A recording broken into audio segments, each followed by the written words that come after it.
सभी छात्र छात्राओं को मेरा ढेर सारा स्नेहाशीष।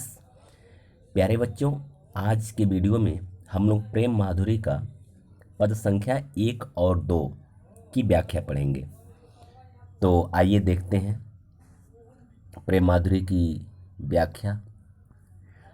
कूके लगे कोयले कंदमन पर बैठी फेरी धोए धोए पात हिली हिली सरसय लगे। बोले लगे दादुर मयूर लगे नाच फेरी देख के संयोगी जन ही हर सय लगे।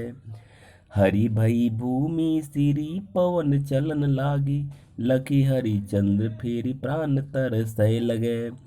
फेरी झूमी झूमी वर्षा की ऋतु आई फेरी बादर निगोरे झोंकी झोंकी बरसय लगे।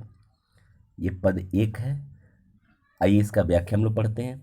प्यारे बच्चे, यह प्रसंग उस समय का है जब श्री कृष्ण ब्रज को छोड़कर द्वारका चले जाते हैं और सभी गोपियां ग्वाल बाल श्री कृष्ण के वियोग में उनके आने का इंतजार कर रहे हैं, क्योंकि श्री कृष्ण यह कहे थे हम 3 दिन के लिए जा रहे हैं, 3 दिन में वापस आ जाएंगे।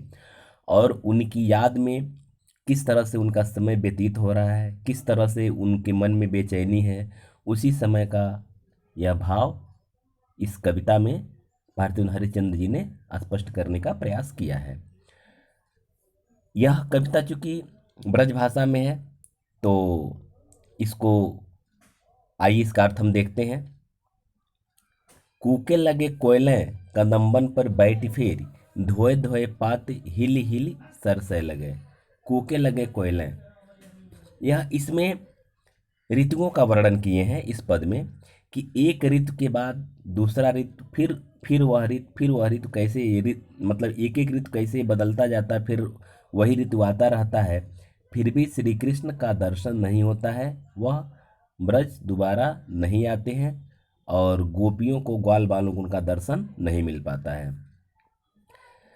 तो कहते हैं कूके लगे कोयले कदम्बन पर बैठ फेर, कदम की डाल पर कूके लगे कोयले, कोयल जो है कदम की डाल पर बैठ करके क्या करने लगी, कूकने लगी। कूकना मने कोयल का बोली। कूके लगे कोयले कदम्बन पर बैठ फिर, कदम की पेड़ पर कोयल फिर बैठ करके कूकने लगी। फिर दोबारा लिखा गया, इसका मतलब ये हुआ कि एक ही यह बसंत ऋतु नहीं आया है, फिर दोबारा बसंत ऋतु, साल भर के बाद जो बसंत ऋतु आता है वह बसंत ऋतु फिर आ गया है, लेकिन मेरे प्यारे श्री कृष्ण का दर्शन नहीं हुआ। धोए धोए पात हिल हिल सरसय लगे, जो पत्ते हैं वह बिल्कुल धुले धुले से लग रहे हैं, जो कदम के पत्ते हैं बिल्कुल धुले धुले से लग रहे हैं, और जब वह हवा चलने से हिल रहा है तो बहुत अच्छा लग रहा है, बहुत सरस लग रहा है, बहुत अच्छा लग रहा है। बोले लगे दादुर मयूर लगे नाचे फेरी, फेरी माने होता है फिर का मतलब दोबारा फिर वर्षा ऋतु आ गया, और वर्षा ऋतु में दादुर का मतलब होता है मेढक, मयूर तो समझते हैं। तो फिर दोबारा वर्षा ऋतु आ गया, मोर और कोयल बोलने लगे, देख के संयोगी जन ही हर्ष लगे। और जो संयोगी जन है, संयोगी जन का मतलब होता है प्रेमी प्रेमिका का जोड़ा या पति पत्नी का जोड़ा। जो प्रेमी प्रेमिका या पति पत्नी का जोड़ा है, इस ऋतु को देख करके ही हर्ष लगे, वह मन में बहुत प्रसन्नचित हो रहे हैं। हरि भई भूमि सिरी पवन चलन लगी, हरी भूमि फिर हरी भरी हो गई है, यानी वर्षा ऋतु के बाद भूमि फिर हरी भरी हो गई है। सीरी पवन का मतलब होता है ठंडी हवा, सीरी मन होता है ठंडी, ठंडी हवा चलने लगी है। लकी हरिचंद्र फिर प्राण तरसने लगे। हरिश्चंद्र जी कहते हैं इस ऋतु को, लखना मन होता है देखना, लख, इस ऋतु को देख करके प्राण तरसे लगे, माने मन को बहुत आनंद प्रदान कर रहा है यह मौसम। हरिश्चंद्र जी कहते हैं यह मौसम हर किसी को आनंद प्रदान कर रहा है। फेरी झूमी झूमी वर्षा की ऋतु आई फेरी, मतलब ये कि वर्षा की ऋतु फिर आ गई है, झूम झूम करके वर्षा की ऋतु जो है कि फिर माने फिर वर्षा ऋतु आ गई है। और बादर निगोरे झुक झुक बरसे लगे। निगोरे एक ब्रज भाषा का एक तरह से यूं कहिए गाली है, अपशब्द है। निगोरे बादल माने बेहुदे बादल, बेवकूफ बादल, पागल बादल, कुछ भी कह सकते हैं। तो ये निगोरे बादल जो है फिर झुक झुक करके बरसने लगे। आइए अब इसके बाद हम लोग दूसरे पद का अध्ययन करते हैं। जिये पेज होई अधिकार तो विचार कीजिए, लोक लाज भलो बुरो भले निर्धारिये। नैन श्रन कर पग सबे पर बस भय, उते चली जात इन्हें कैसे के संहारिये। हरिश्चंद्र भाई सब भांति सो पराई, हम इन्हें ज्ञान कही कहो कैसे के निवारिये। मन में रहे जो ताहि दीजिए बिसारी, मन आप बस जाम ताहि कैसे के बिसारिये। इसमें जो है गोपियों के मनोव्यथा का वर्णन किया गया है कि गोपियां कहती हैं कि मेरे हृदय पर मेरा अपना अधिकार तो है ही नहीं, इसलिए हम किस तरह से लोक लज्जा या भले बुरे का निर्धारण कर सकते हैं। हरिश्चंद्र जी कहते हैं कि गोपी कहती है, जिये पे जो होई अधिकार तो विचार कीजिए। हमारे हृदय पर अगर मेरा अधिकार होता तो फिर मैं विचार करती। यानी कि जो ज्ञान की बातें बताई जा रही हैं, श्री कृष्ण को भूलने की बातें जो बताई जा रही हैं, वो करें मेरे हृदय पर मेरा अधिकार तो है ही नहीं, तो मैं विचार किस तरह से करूं। लोक लाज भलो बुरो कैसे निर्धारिये।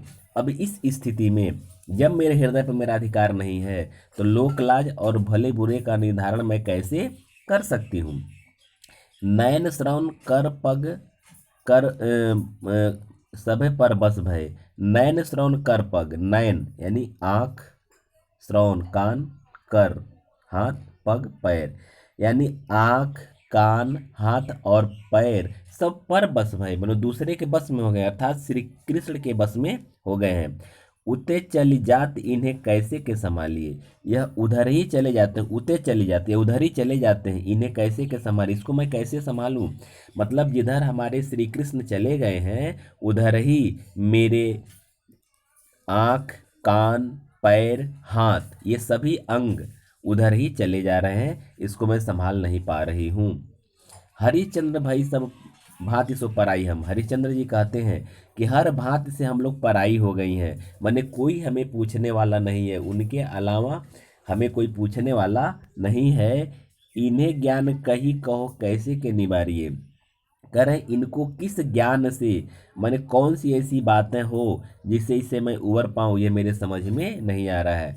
हमारी स्थिति ऐसी क्यों हो गई है, यह किस ज्ञान से हम इस स्थिति से उबर सकते हैं, यह हमारे समझ में नहीं आ रहा है। गोपियां आगे कहती हैं, मन में रहे जो ताहि दीजिए बिसारी, मन आपे बसे जामि ताहि कैसे कैसे के बिसारिये। करे मन में जो रहे जो ताहि दीजिए बिसारी मन, करे हमारा मन अगर हमारे अपने बस में रहता तो इसको मैं बिसार देती। माने हमारा मन हमारे अपने बस में रहता और उसमें मन में जो बातें निकालने के लिए कही जा रही हैं उसको मैं निकाल सकती थी, लेकिन वास्तविकता ये है कि मेरा मन हमारे बस में है ही नहीं और आपे बसे जाम, और उसमें आप ही बसे हुए। मेरा मन पहली बात तो हमारे बस में नहीं है और उसमें आप ही बसे हुए हैं। आप मतलब श्री कृष्ण को संबोधित है कि हे कान्हा आप ही हमारे मन में बसे हुए हैं, तो आप कैसे बताइए कि कैसे हम आपको भूल सकते हैं, कैसे अपने मन से आपको निकाल सकते हैं। तो इस तरह से जो है ये आपका ये दो पदों का ये व्याख्या पूर्ण होता है। काव्यगत सौंदर्य का तरीका मैं आपको पहले बता चुका हूँ। आप बार बार अब हर वीडियो में मैं नहीं बताऊंगा क्योंकि वीडियो लंबा होता चला जा रहा है, तो आपके समय के बचत को ध्यान में रखते हुए मैं ज़्यादा उस पर चर्चा नहीं करना चाहता। बस मोटी मोटी बात मैं बता देना चाहता हूँ। भाषा की बात अगर है तो आप लिख लेंगे इसमें ब्रज भाषा का प्रयोग किया गया है। और ये रस की बात किया जाए तो इसमें श्रृंगार रस का यानी वियोग श्रृंगार का इसमें वर्णन किया गया है। अगर इसमें हम छंद में लिख लेंगे कि ये पद है, उसके बाद से फिर आप इसको लिख सकते हैं। जो रस की बात है तो रस तो हम बता दिए, ये श्रृंगार रस का मतलब वियोग श्रृंगार है। और अगर अलंकार की बात करते हैं तो कई जगह अनुप्रास अलंकार दिख रहा है, जैसे कूके लगे कोयले कदम्बन पर बैठ फिर धोए धोए पात हिले ससे लगे। इसमें जो है कि अनुप्रास अलंकार का प्रयोग किया गया है। गुण जो है माधुर्य गुण का प्रयोग किया गया है। तो इस तरह से एक मैं संकेत बता रहा हूँ। अब आप इसी तरह से इसके पहले मैं बहुत सारा वीडियो में ये काव्यगत सौंदर्य लिखने का शैली मैं बता चुका हूँ, आप पहले के वीडियो से आप हेल्प ले सकते हैं। फिर अब हम लोग अगले वीडियो में अगले पदों का व्याख्या पढ़ेंगे। बहुत बहुत धन्यवाद आप लोगों को वीडियो को सुनने के लिए और देखने के लिए। इसे लाइक और शेयर करें तथा सब्सक्राइब भी कर दें।